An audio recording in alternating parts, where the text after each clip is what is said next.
दहशतवाद पसरवणाऱ्या पाकिस्तानकडे संयुक्त राष्ट्र संघाने मोठी जबाबदारी सोपवली। संयुक्त राष्ट्र सुरक्षा परिषदेच्या तालिबान निर्बंध समितीचे अध्यक्षपद चक्क पाकिस्तानकडे देण्यात आलं। या पार्श्वभूमीवर या सगळ्याचे काय नेमके परिणाम होऊ शकतात, पाहूयात याचा एक खास रिपोर्ट। पहलगाममध्ये पर्यटकांवर झालेला हल्ला, उरी, पुलवामा, 26/11 किंवा अगदी संसदेवरचा हल्ला, भारतातल्या प्रत्येक दहशतवादी हल्ल्यात हात असतो तो पाकिस्तानचाच। पहलगाम नंतर भारताने ऑपरेशन सिंदूर राबवून पाकिस्तानचा बुरखा जगासमोर फाडला। पाकिस्तानला उघडं पाडण्यासाठी जगातल्या काही देशांमध्ये भारताने सर्वपक्षीय शिष्टमंडळ पाठवली, पण दहशतवादाचा पाठीराखा असणाऱ्या पाकिस्तानला संयुक्त राष्ट्रात मोठी जबाबदारी मिळाली आहे। दहशतवादाला पोषणाऱ्या पाकिस्तानवर दहशतवादाला निर्बंध घालण्याची जबाबदारी देत संयुक्त राष्ट्राच्या सुरक्षा परिषदेनं माकडाच्या हाती कोलीत दिलाय। पाकिस्तानकडे तालिबान निर्बंध समितीचा अध्यक्ष आणि दहशतवाद विरोधी समितीचं उपाध्यक्षपद देण्यात आलंय। संयुक्त राष्ट्राला अपयश येताना आपण पाहतो आहोत। संयुक्त राष्ट्रामध्ये पूर्णपणे हितसंबंधांचं राजकारण आहे। जे मोठ्या सत्ता आहेत, विशेष करून युनायटेड नेशनच्या सिक्युरिटी काउन्सिलचे जे 5 कायमस्वरूपी सदस्य आहेत, हे केवळ आपल्या अल्पकालीन हितसंबंधांच्या दृष्टिकोनातून राजकारण करत असतात आणि त्याच दृष्टिकोनातून पाकिस्तानकडे उपाध्यक्षपद आलेलं आहे। त्यामुळे त्याला फारसं महत्त्व देण्याची आपल्याला गरज नाहीये। तालिबान निर्बंध समिती ही अफगाणिस्तानच्या शांतता, स्थिरता आणि सुरक्षेसाठी धोका मानल्या जाणाऱ्या व्यक्ती, गट आणि संस्थांवर आर्थिक मालमत्ता गोठवणं, प्रवास आणि शस्त्रास्त्रांवर बंदी घालणं याबाबत निर्णय घेते। तालिबान निर्बंध समितीपूर्वी ISIL आणि अल कायदाशी संबंधित दहशतवाद्यांवर लक्ष केंद्रित करत असे।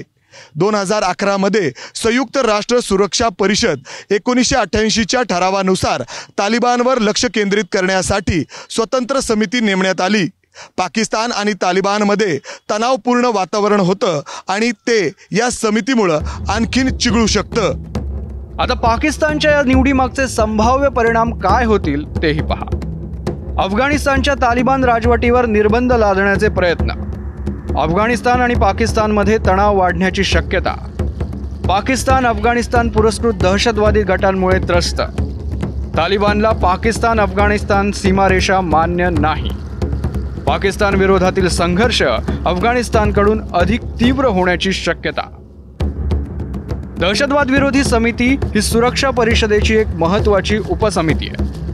पहलगाम हल्ल्यानंतर भारतानं पाकिस्तानला जगासमोर उघडं पाडलं असलं तरी त्याला समितीच्या अध्यक्षपदासाठी काही देशांचं समर्थन मिळालं असण्याची शक्यता आहे। विशेषतः चीनसारखा UNSCचा स्थायी सदस्य देश नेहमीच पाकिस्तानच्या पाठीशी उभा असतो।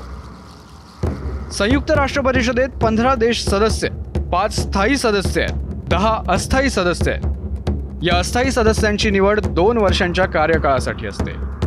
2025 मध्ये पाकिस्तान अस्थायी सदस्य म्हणून सुरक्षा परिषदेत सहभागी झालाय। आता पाकिस्तानला हे पद मिळणं विवादास्पद ठरलंय।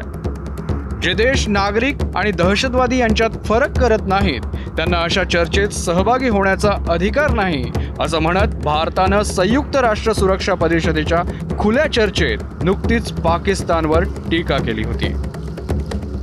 अमेरिकेवर झालेल्या दहशतवादी हल्ल्यानंतर संयुक्त राष्ट्रांच्या सुरक्षा विषयक परिषदेने या दहशतवाद विरोधी समितीची स्थापना केली होती।